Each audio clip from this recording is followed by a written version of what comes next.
I'd already found the engagement ring that my boyfriend Niles had hid in his sock drawer.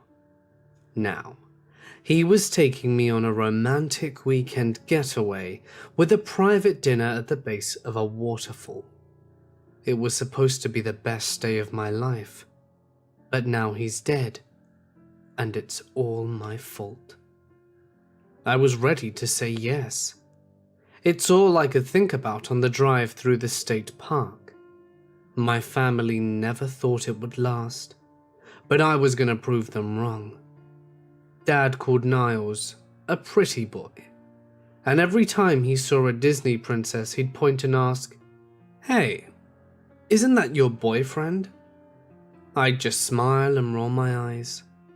They thought that just because Niles was handsome, that I was being superficial for being with him.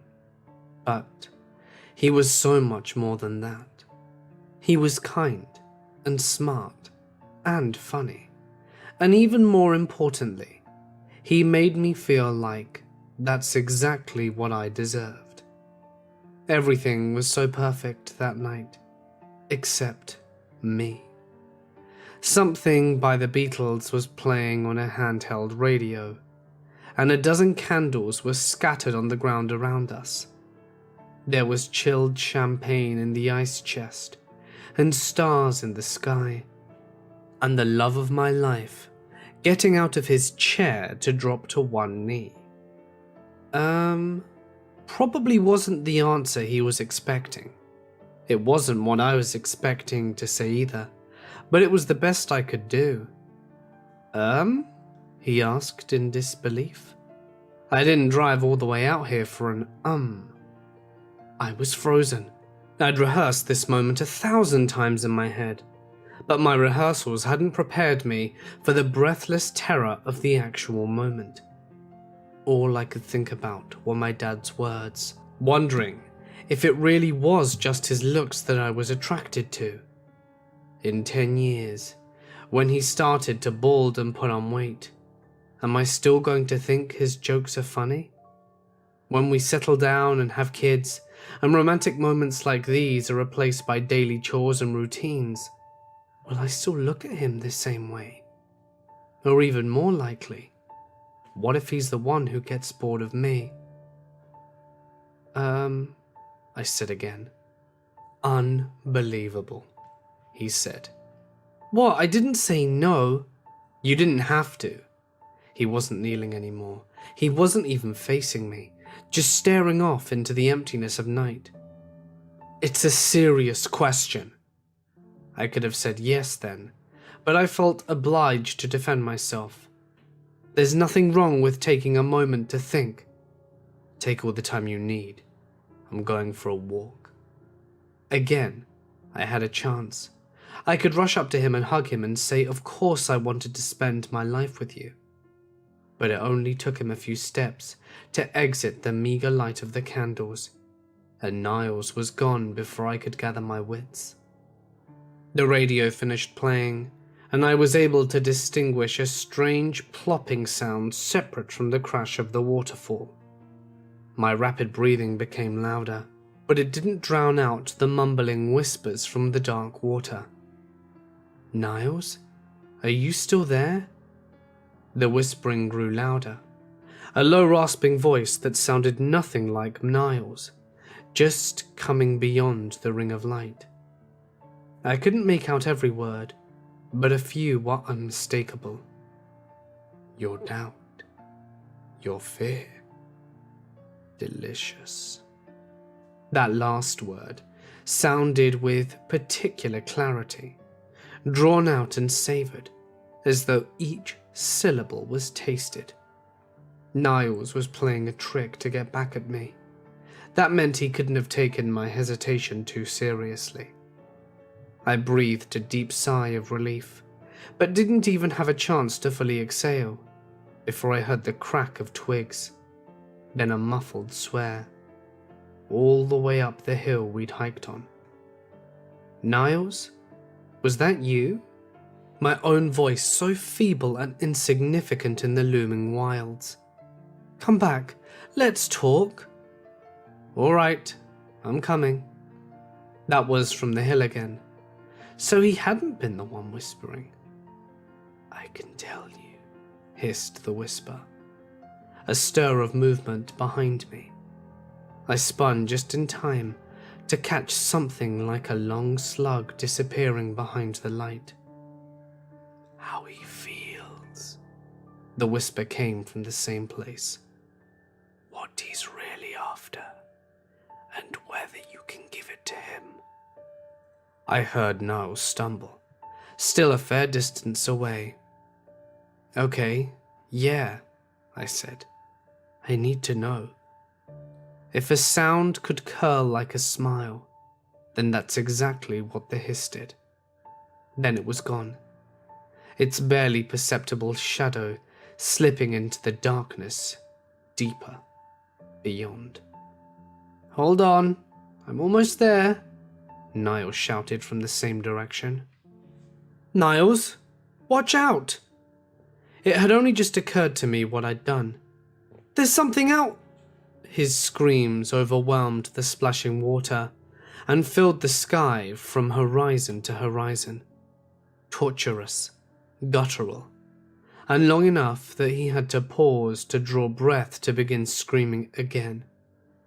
I was rushing towards him as fast as I could, but I made slow progress as soon as I pitched into the blackness. I kept stumbling over hidden rocks or blindly charging through thick underbrush, led by nothing but his screams, which seemed to go on forever. But forever is a dream from which we are all forced to wake, and he was silent by the time I found him. The slug I glimpsed resting on his chest, pulsing as it burrowed his way into his flayed chest cavity. It was as wide as a tree trunk, maybe 4 feet long, perhaps more, depending on how deeply it moved with Niles' body. Do you still want to know? The whisper came from the free end of the slug. Everything he knew, everything he felt. His heart is not hidden from me. Would it be wrong to listen to this monster which feasted upon him? Or would it be disrespectful to turn away and forever lose his final thoughts? For the second time that night, I was frozen and said nothing. I can taste his admiration, mused the creature. From the first time he saw you, sitting alone reading a book. The intelligent focus on your face, the way the light played through your hair. He watched you for almost an hour before he worked up the courage to say hello. He never told me he was watching. I can taste his love, it hissed, fresh from his heart. It fills me, enough to endure 100 years of adversity, until the night at the end of all days, when age has stolen everything but the grace of your spirit. He would have loved you. I had to hear this. Even though I was crying, I wouldn't leave. This was my solace, and my punishment in one. The monster was silent a long moment, before it said, I love you too. It was enough of a shock to suspend my heaving sobs.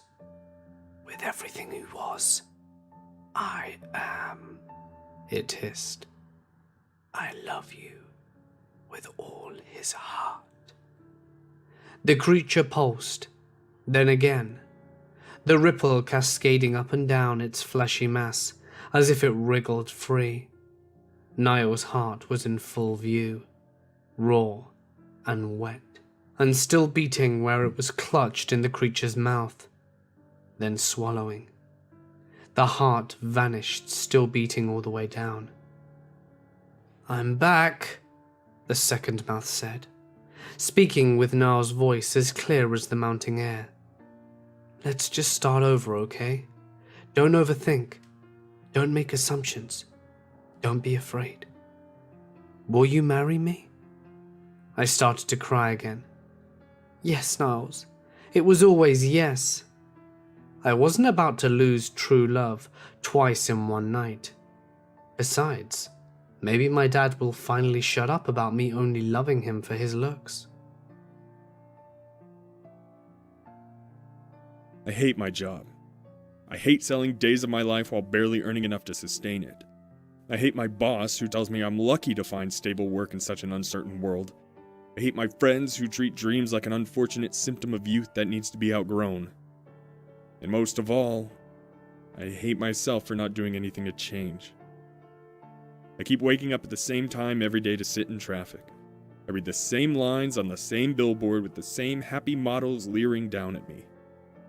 I don't think I could go on if I thought this was all there was. But if I'm waiting, then I don't know what I'm waiting for.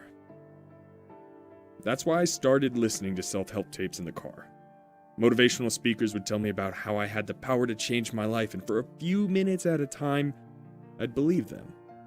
That obstacles, no matter how great, were only in my mind, that anyone could be happy if they just willed it hard enough. And if I wasn't happy yet, then I just had to buy another book and keep trying. My favorite speaker was a guy named John Fallow, who claims he used to be a day laborer making less than minimum wage. When there weren't any jobs available, his fellow workers would play cards or chat, but he kept going door to door, knocking on businesses until he found one that needed work done. Pretty soon, John had enough clients and extra money that he started hiring the other laborers to work for him instead. The more jobs he got, the more workers he hired, until lo and behold, he was running a business of his own. Then they had a second location, and a third, and before you know it, he was a millionaire with 500 stores across the country. But it was never about the money, says the guy selling $30 audiobooks. He gave it all up so he could give motivational speeches and help others achieve their dreams. And sure, it was a lot of hard work and took many, many years, but he was the man he wanted to be, doing the things he loved to do, and that's all that mattered in the world. Of course, hard work isn't the only way to solve your problems, John said on one of his tapes. In fact, there's a lot of you who are probably getting discouraged right now because you were hoping for a shortcut.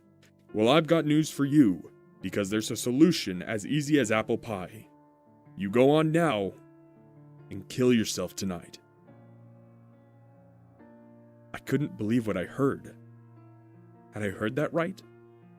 I had to rewind, but there it was. Are you too fat? Well, diet and exercise is a lot of work, but you could put a gun in your mouth and never eat again. Or maybe you're feeling down because your relationship didn't work the way you wanted. No problemo, just slip on that noose and suddenly your ex will be the one who hates herself, not you. John's warm, bubbling voice didn't miss a beat as he proceeded to list a number of foolproof ways to die. 100% satisfaction guaranteed. Now, some of you are probably skeptical that this is the right choice for you, but don't you fret about it. I'll be hosting live demonstrations around the country, so check my website for details and come see me if suicide is right for you. Part incredulous, part morbid curiosity, I visited the website and found he was hosting an event in my city next week. Sure enough, his website had a video of him standing on a stage with a man who hung from the rafters by his neck. The crowd was cheering like wild as the dying man's body was racked with its final spasms. John Fallow lifted the dying man's hand to reveal it, giving a thumbs up, and the crowd cheered even harder as though their team had just scored the final goal. I bought a ticket and printed out the confirmation code. I don't know why I did it, but for the first time in a long time, I really felt like I had something to look forward to. John was a man's man, rugged and handsome as they come. He wore a cowboy hat pulled low over one eye, faded Levi's, and a button-up shirt the day of the event. He greeted everyone at the front door with a firm handshake and a beaming smile, laughing and carrying on with people he'd just met like they were his oldest friends. I expected there to be at least a little outrage, but everyone who showed up seemed legitimately happy to be there. The feeling was contagious, and by the time I sat down with the rest of the audience, I already knew several people by name. "Silly old me. I forgot what speech you all came to hear," John Fallow announced from the stage. "Was it the one about working hard from morning till night, day in and day out?" "No," chorused 100 voices around me. I was half surprised to recognize my own as one of them. "How about the speech about it being your fault if you aren't happy because you ain't trying hard enough?" "No." "So you're telling me all you fine folks showed up just to hear how to fix all your problems at once in less than 5 minutes? That's what you want to hear?" The enthusiasm was deafening. John Fallow mimed whipping out a pair of pistols from an imaginary belt and rattled off shots into the audience. Everyone remotely close to the line of fire made a dramatic show of taking the bullet and collapsing back with great big grins on their faces. Then cheers again, an ocean of sound beating against my eardrums. "Well, let's get started then," John roared. "How about a volunteer? Come on now, don't be shy. There ain't nobody going to look down on you where you're going." A sea of hands like a flock of birds all taking flight at once. John stepped down from the stage and took the open hand of a middle-aged woman to help her into the spotlight. He led her to a stool where she sat down. "What's your name, gorgeous?" he asked. The woman swooned and mumbled something I couldn't hear. "Caitlin, is that right?" John said in his booming voice. "Tell me, Caitlin, what's wrong with your life? Loud and clear, come on now." "I was supposed to get promoted this year," she said, her voice trembling but audible. "They gave the job to some young slut instead." "Well, you aren't getting any younger, sweetheart. It's only going to get worse from here." She nodded and smiled as though that's exactly what she wanted to hear. "I got just the thing for you, though," John said. "A little medicine for what ails ya." He produced a pill from a small leather bag in his pocket and offered it to her. She snatched it gratefully and clutched it in both hands. "That's gonna take the sting right out. Go on now. One quick swallow. Cyanide tastes just awful if you let it dissolve in your mouth." I watched with horrified fascination as Caitlin tossed the pill back and washed it down with a water bottle that John offered her. She gave a feeble smile as her face flushed bright red. The room watched in anxious silence as she started panting for breath, each labored heave more desperate than the last. "Almost there, hun," John whispered, his microphone washing the sound over the audience. "Let's see those bastards at work take this one away from you." Caitlin fell off her stool and began rolling on the ground. The audience began to whoop and whistle. Within seconds, Caitlin lay still. 2 men wearing staff shirts hustled out to drag her off stage. There was a brief silence when she stopped moving. I had the sense that everyone was trying to read the room, unsure of whether or not to scream and cheer. Then the applause began to ripple. Tentative at first, but growing by the second until the whole auditorium vibrated with its intensity. I felt sick. An anxious feeling flooded my body, but the cheering confused me and made me think that it was all right. If we were doing something wrong, then surely someone would have said something by now. Unable to shake the uncertainty, I left my chair and headed for the bathroom to clear my head. Outside the auditorium, I saw the 2 men wearing staff shirts exit a side door. The woman wasn't with them anymore. Was she still back there? Was she alive or dead? Maybe she needed help. One of the staff noticed me, his face screwing up with suspicion. I snatched a nearby trash bag and made to enter the door they just exited from. "Hey, where do you think you're going?" one asked. "Bringing some more rope for John," I said, hefting the trash bag. "Backstage is that way, right?" The staff nodded and I slipped inside. I could hear the audience cheering again through the wall and felt the urge to cheer with them, but I thought better of it and stayed quiet. The hallway skirted the perimeter of the auditorium, and I was able to track my progress toward the back of the stage by the sounds coming through the wall. Another uproar. Perhaps the second demonstration has concluded. Another body to be dragged off stage. Not just a body, a human being. A father, or a mother, a son, or a daughter. That should have horrified me, but it didn't. They didn't ask to be alive. They didn't make the world the way it was, so why shouldn't they leave when they're ready? Looks like we got a bleeder here. John's voice carried. That's it, boy, let it all out. You're the lucky one, the rest of us have to clean up that mess. I must have been directly behind the stage at that point. The place was dark and cluttered with electrical and sound equipment. I saw no sign of the woman's body. The thought of stumbling across her splayed out on the ground nauseated me. I shouldn't be here. A shaft of light tore through the room as the stage curtain was pulled aside. The staff were dragging a college-aged boy by the hands. His throat was cleanly slit, and a sheet of blood soaked through his shirt and drained onto the floor. I hid behind an upright speaker and watched the staff prop the boy up against the wall before turning to the exit again. Let's all take a break while they get this cleaned up, John said from the stage. 15 minutes, then you'll all get your chance.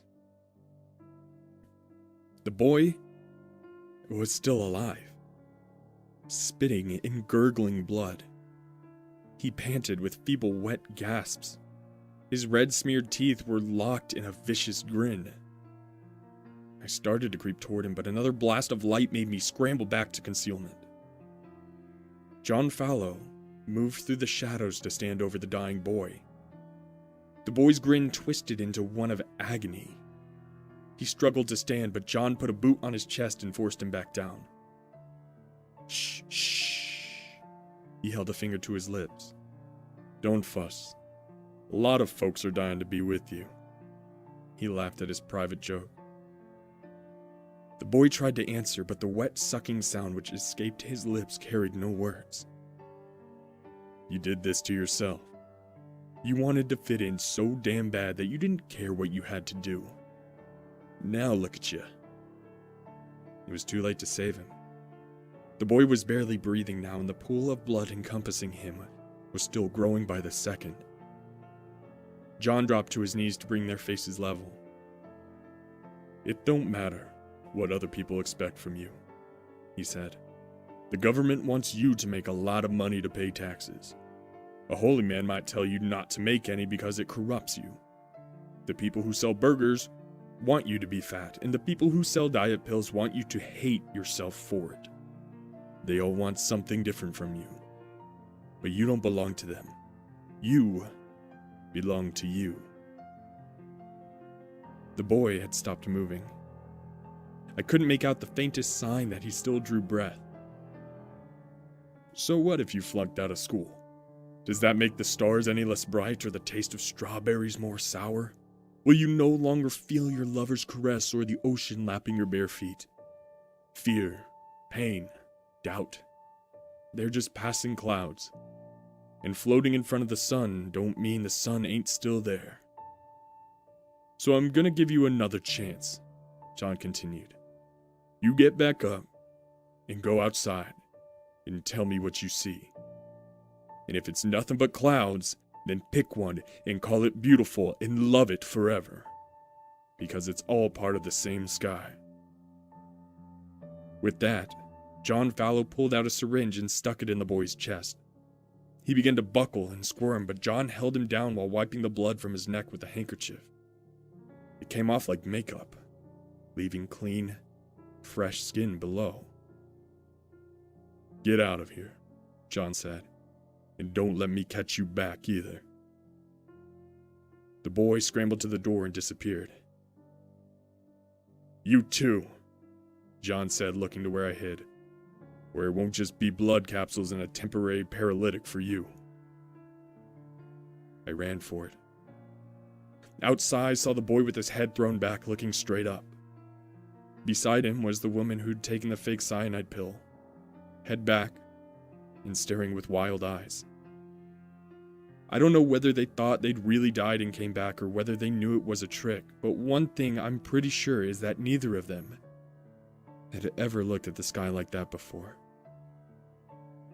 I know that I hadn't. Patient name, Jordan Malone. Age, 42. Sex, male. Diagnosis, xenophobia. Time of death, to be determined. This report documents the performance of MJ220717 in the Skinner prison experiments. Due to the overcrowding of Varrock State Penitentiary, we have been provided with an operational license to transfer qualified subjects to our rehabilitation facility. MJ220717 was selected based on the following interview that our agent recorded in his blue notebook. Agent, please state the reason for your incarceration. MJ, Abina was threatening me, so I set his house on fire. You guys gonna get me out or what? The police statement says that you were armed and accompanied by 3 accomplices. The victim was unarmed, living with his wife and 5 children. How was he threatening you? 5 children? Damn. You were unaware? I knew there were too many of them, but I didn't know they bred like roaches. They're threatening our way of life, and will flood the country if someone doesn't burn them out. Do you plan to burn out all 11 million illegal immigrants estimated living within the country? We killed 6 million Jews last time. Yeah, I reckon we can do 11 if we work together. So, you and your hate group? We don't hate anybody. My mama didn't raise me like that. Let me ask you something though. You go to church? That's not relevant, 'cause I do. Me and Stan were doing God's work, doing the law's work, that the people are too chicken to do. Now I'm in jail, while those guys walk around free in my country. So yeah, maybe I do hate that. That's injustice, pure and simple. I understand. Thank you, Mr. Malone. I think we can help each other here. MJ220717 was transferred to our facility 2 days later. He was happy to be released and provided no resistance as he was introduced into his new living quarters. He was provided with a standard suite, approximately 500 square feet with a private bathroom and mini kitchen. There were no rules to them. I'm standing up to them. If a snake got in my house and I strangled it before it bit someone, that's bravery right there and protecting my country. Are we finished? You said we could help each other. And I got you out of prison, didn't I? Now, it's your turn to help me with my study. Unless you'd prefer to go back, of course. Let's get this over with. What do I have to do? Talk to a counselor? Something like that. We're pursuing a form of exposure therapy. It's only going to take 2 hours a day. The rest of the time will be yours, with access to television and recreational facilities.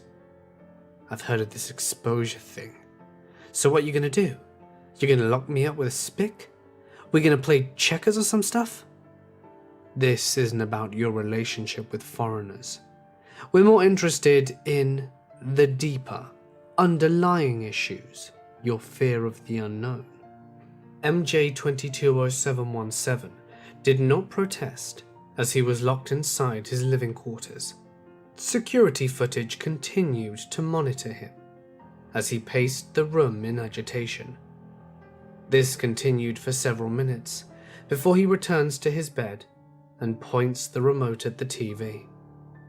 The screen remains blank. He points again, mashing the buttons in visible frustration.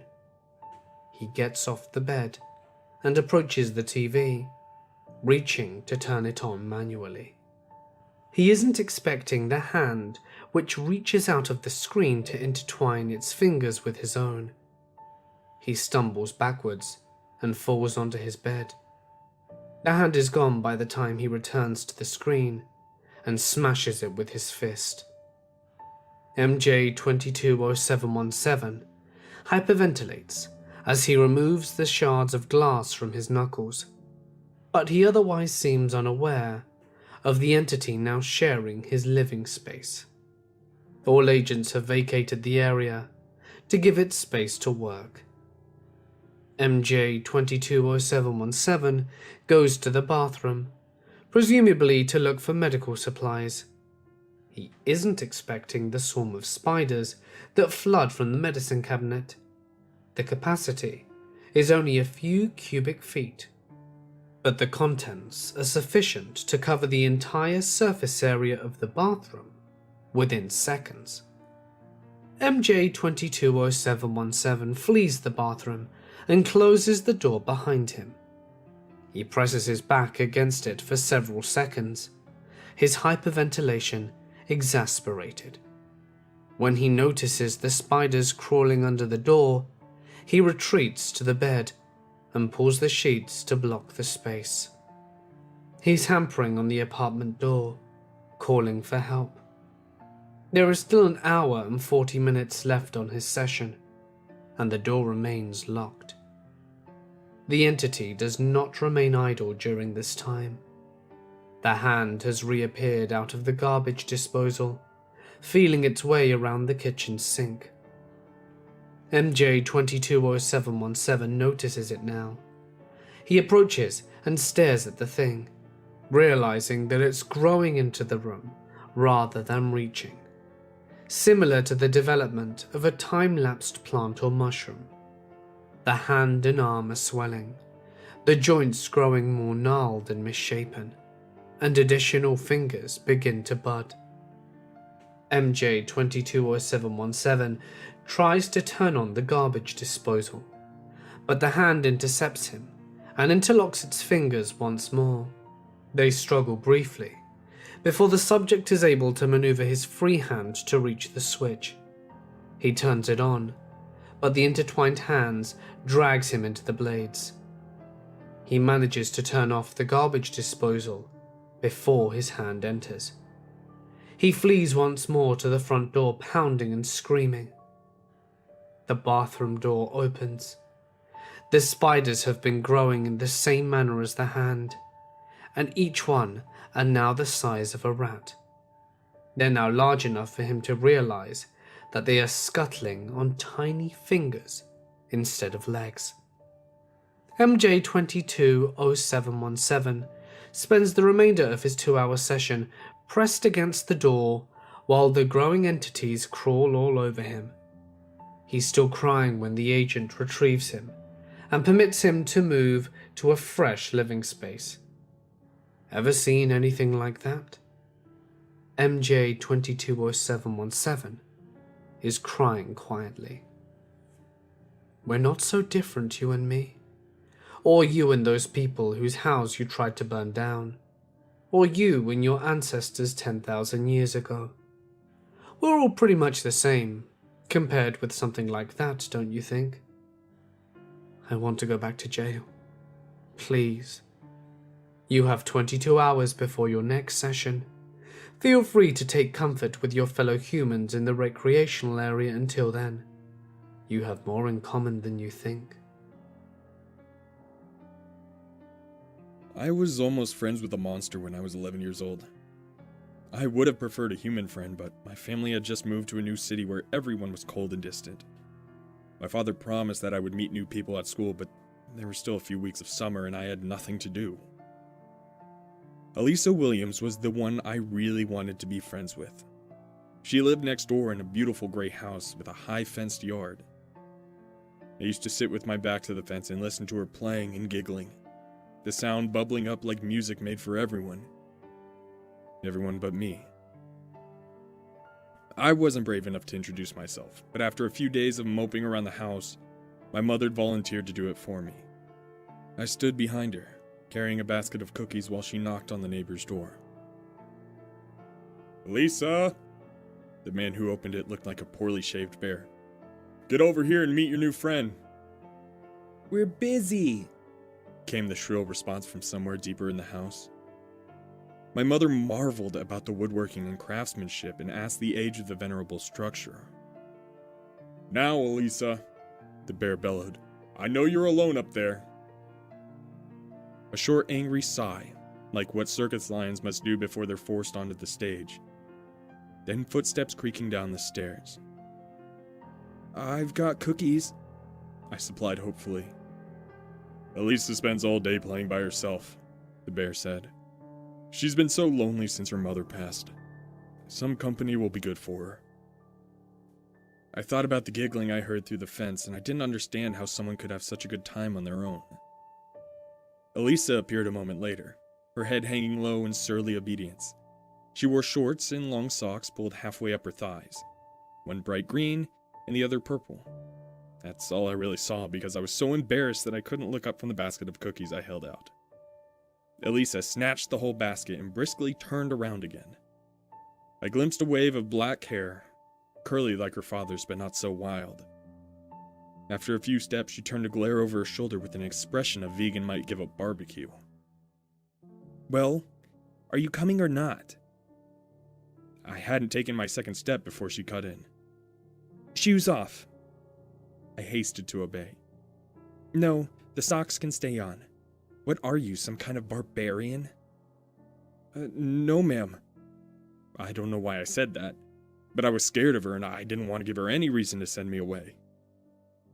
Elisa seemed satisfied with that answer, though, and she permitted me to follow her up the stairs toward her room. I felt like I was on solid ground until she said, "We don't need any more friends. None of our games have room for a third person." Your dad said, "He isn't my dad. He killed my father and took me prisoner." Oh yes, she said, pivoting her socked heel on the wooden floor so smoothly that she seemed to almost float. But that's okay, because sometimes he brings me little boys to eat. I could only hope that my stunned silence was mistaken for composure. Elisa rolled her eyes and opened the door to her room. Just kidding. You're not stupid, are you? I didn't realize I was holding my breath until that moment. I'm sorry. That wasn't a fair question. Most stupid people don't know they're stupid, and I suppose it's perfectly fine if you are, as long as you don't try to perform surgery or vote or do anything a normal person would do, Elisa rambled. The stairway and hall we passed were heavily decorated with framed portraits, hanging tapestries, and ornate tables littered with precious and intricate things. It was a stark contrast to Elisa's room, which had a simple metal frame bed in the corner and dark wood cabinet on the other side. The walls were painted black, and the window was concealed beneath a thick curtain. There was nothing on the hardwood floor to disrupt the monastic austerity. How do you play games without any toys? I asked. We play blood games, she said, stressing the plural again. The kind that need magic to work. You do know about magic, don't you? Yeah, of course. I didn't want to say anything more to betray my ignorance. I reached for a cookie from the basket, but she slapped my hand away. I stood in disbelief as she ate one of the cookies herself. My mother taught me after she passed, Elisa said casually, moving to set the cookies on the cabinet. She retrieved something and turned to face me again. If you want to play, then you'll need to give me your hand. What do you mean after she passed? I tentatively stretched out to her. Now close your eyes. She could have told me to jump out the window and I probably would have done it. She had the sweetest smile on her face, and the soft brush of her fingers tracing my palm made me blush. I closed my eyes and took a deep breath. Don't scream. Mother hates screamers. I opened my eyes a sliver, just in time to see a metallic flash in the air. Elisa's grip tightened around my wrist while her free hand gouged a needle into the center of my palm. I didn't scream exactly, it was more of a shrieking, yelping sound, like a rabbit trying skydiving for the first time. I tore my hand away with the needle still in it, blood freely running between my fingers. Come back here, Elisa shouted. You're gonna make a mess. We both dashed for the door. I hesitated to avoid running into her, but she pushed me aside and didn't slow until she slammed it shut and locked it from the inside. You're wasting the blood. Give me your hand. No! You'll stab me again! I gingerly pulled the needle out of the skin, prompting a fresh swell of blood. I felt dizzy. Baby, she snorted. That hurt slightly more than the needle. You're already bleeding, so I don't need to stab you now, do I? Here, wipe some on me. She offered me the back of her hand. Bewildered, I rubbed the long smear on her pale skin. Her dark eyes sparkled as she watched with eager fascination. I almost took the opportunity to flee, but I couldn't resist asking, "How does blood magic work?" Mother said that when the world was young, all living things were connected, and the same blood flowed from one to the next. Elisa plucked the needle from my fingers and pricked her clean hand daintily to draw forth a single drop of blood. We started to fight one another, though, and it got worse and worse until we had to pull apart into separate entities. We became so distant that we started taking different shapes, and some animals even preyed upon others until we forgot that we were ever the same. The blood is the only part of us that never forgot. Using the nail of one index finger, she deftly traced a pattern in the blood, a circle with a triangle inside, and a square inside that, and perhaps even a tiny pentagon within. With deep concentration, she pressed the single drop of her blood into the center of design on my hand. "Now what are you doing?" I asked. She smiled, but the gesture seemed strained and unnatural, like a dog baring its teeth for dog food commercial. "Duh," she said. "I'm making magic." And she was. The pattern of blood on her hand was glowing, soft at first, but growing brighter in even pulses. My heart began to race with excitement, and the pulsing light increased to match its rhythm. "What's it do?" I asked. "I'm going to grow you a friend," she said. "That's what you want, isn't it?" I wanted to tell her that I didn't need a friend anymore because I had her. But we don't always get what we want, even from ourselves. Well, especially from ourselves. "Yeah, sure, that's what I came here for," I said. "Okay, watch." The light grew stronger, but I couldn't look away. The pattern was moving now. The triangle was turning within the circle, and the square within that, which moved in the opposite direction. And from the center grew a red stalk, like a time-lapsed bean struggling through her skin to sprout and curl into the air. Within a breathless moment, the stalk had grown over a foot. The veins of Elisa's hand glowed beneath the skin like a network of roots, and from that strange plant, an even stranger fruit began to swell. "What is his name?" Elisa asked. How about Sid?" The fruit looked like an organ with a face. I didn't know what a fetus looked like at the time, but when I saw pictures when I was older, I knew that's what it was. "How big will he be?"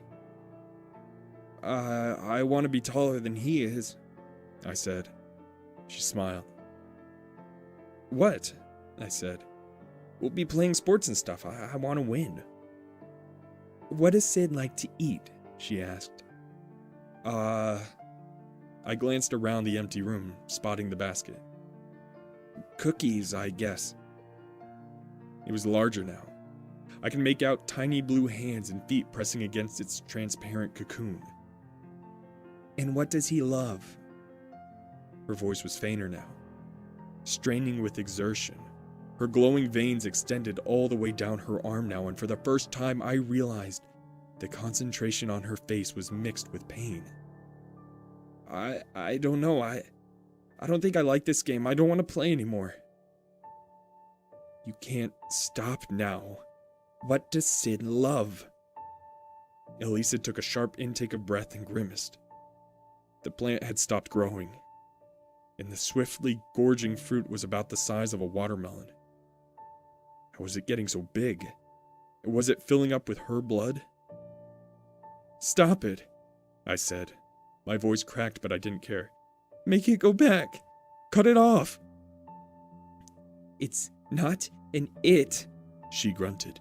His name is Sid, and he is already alive. You have to tell me what he loves, or he will be nothing but... I hate him. I hate him. Make him go away, please.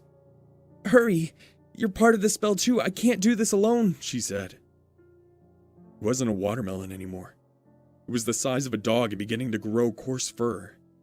Now it was heavy enough that Elisa had to kneel and rest it on the ground. The hands and feet were becoming more defined and solid by the second. My eyes fluttered once and then opened to pierce me with a pale, sightless orb. Mr. Williams! I screamed.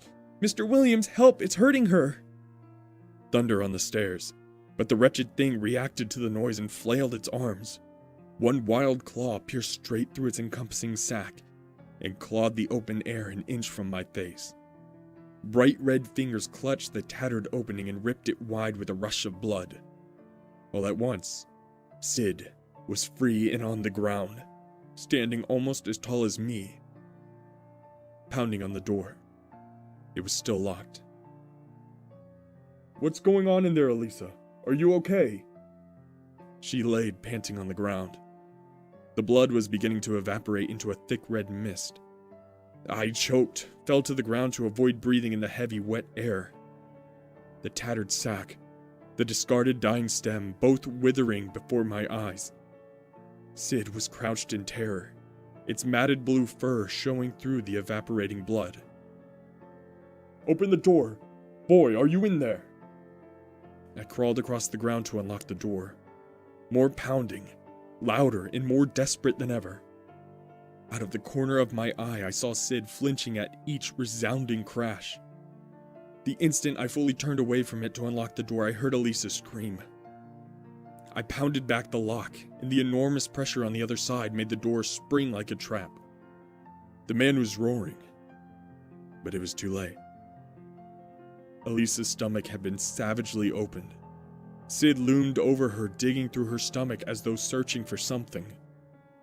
When it turned to face Mr. Williams' onslaught, it was shoveling a bloody clump into its mouth. Mr. Williams almost caught it, but it bounded away just in time. The bear man moved to the window to block its retreat, but he missed again, when Sid lunged for the basket on the cabinet instead. By the time the man caught up with it, Sid had already fled through the door. "It's my fault," I heaved for air. Mr. Williams knelt above his daughter, clutching her soaked body to his chest. I could have shaped it," I said. "I could have told it not to hurt anyone. I'm so sorry." "We need to get out of the house," he said. I followed him downstairs, though I knew it wouldn't return. The monster had been born with but one desire, and it would stop at nothing to get it. There was nothing left to satisfy it here. A cookie monster was born that day.